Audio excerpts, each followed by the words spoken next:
Good afternoon, I'm Jess De Los Santos. This is One News Now. Around 4,000 families in the town of Burgos in Siargao were affected by the onslaught of Typhoon Odette. The LGU said huge waves destroyed their seawall and wiped out nearby houses.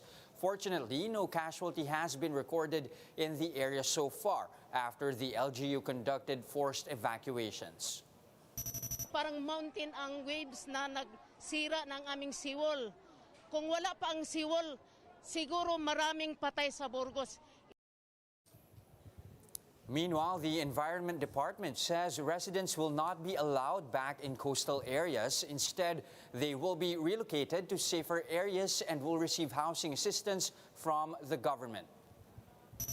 At least, ang importante po, meron po sila mapagtatayuan ng bahay nila dahil hindi na po sila papayagan sa ating pong karagatan.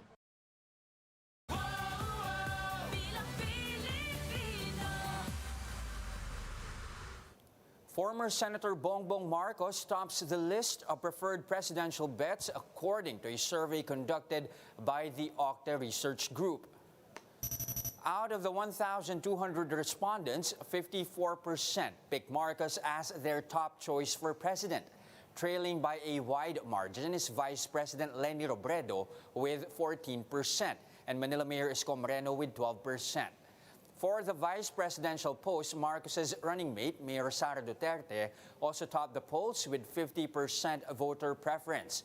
Next in the rankings are Senate President Tito Soto with 33% and Senator Kiko Pangilinan with 9%.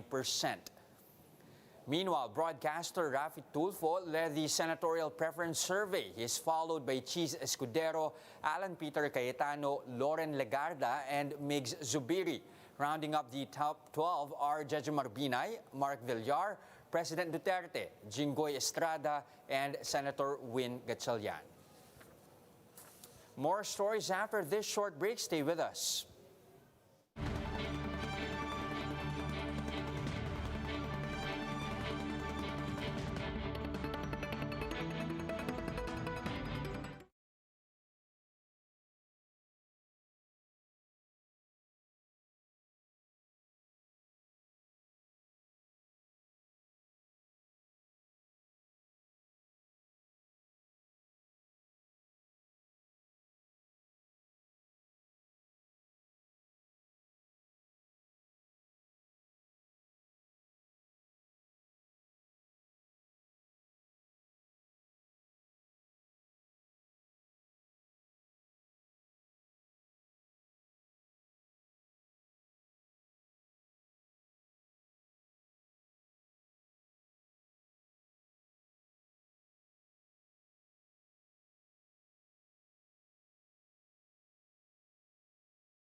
You're still watching One News Now. I'm Jess De Los Santos.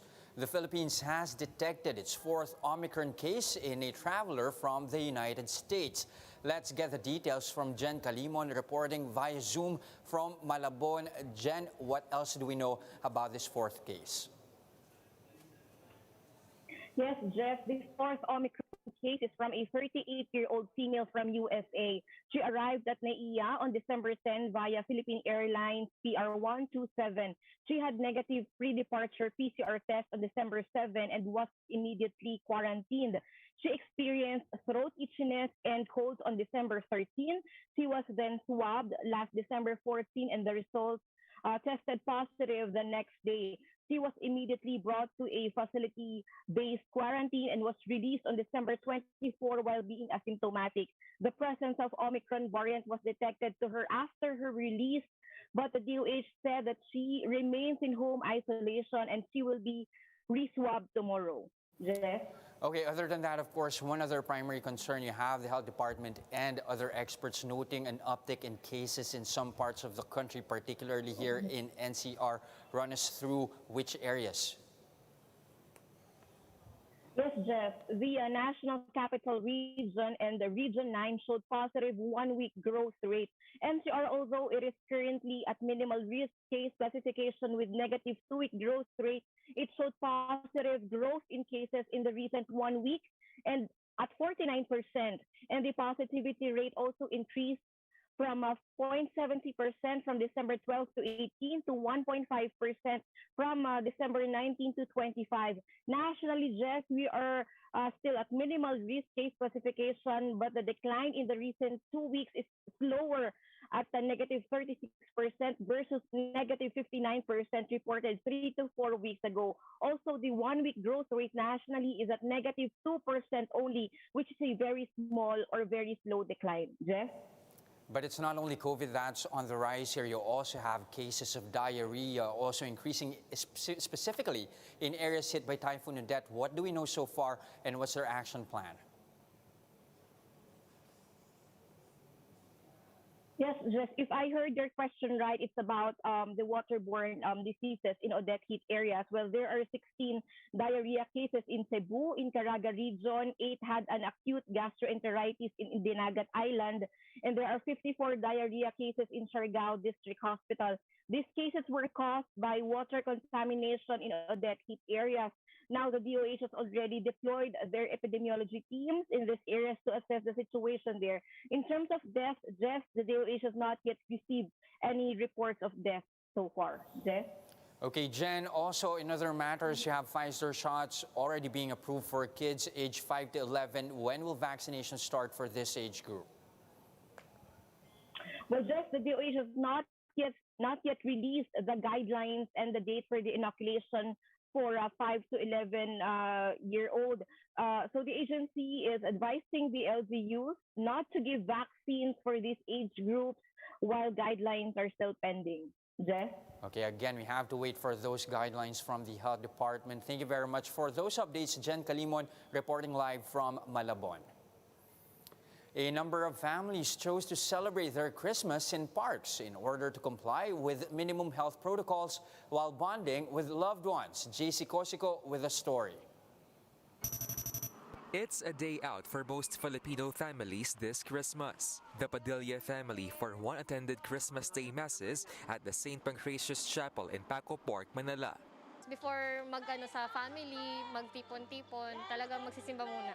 Some parents like Nes Custodio tagged their children along. So naghanap kami ng simbahan na medyo konti ang tao. So we decided dito sa Paco Park at saka al fresco para kumbaga safe eh. Over at the Rizal Park, long lines welcome guests at the entrance. Inside Luneta, kids were seen playing. Many also took photos with a giant Christmas tree and the Rizal Monument. 66-year-old Udenya Sumagaysay from Imus, Cavite, meanwhile enjoyed watching the fountain. Maganda. Nakaka-relax. Dito ang gusto namin kasi bihira lang kami makarating dito. Many families brought meals and had picnic at Pork.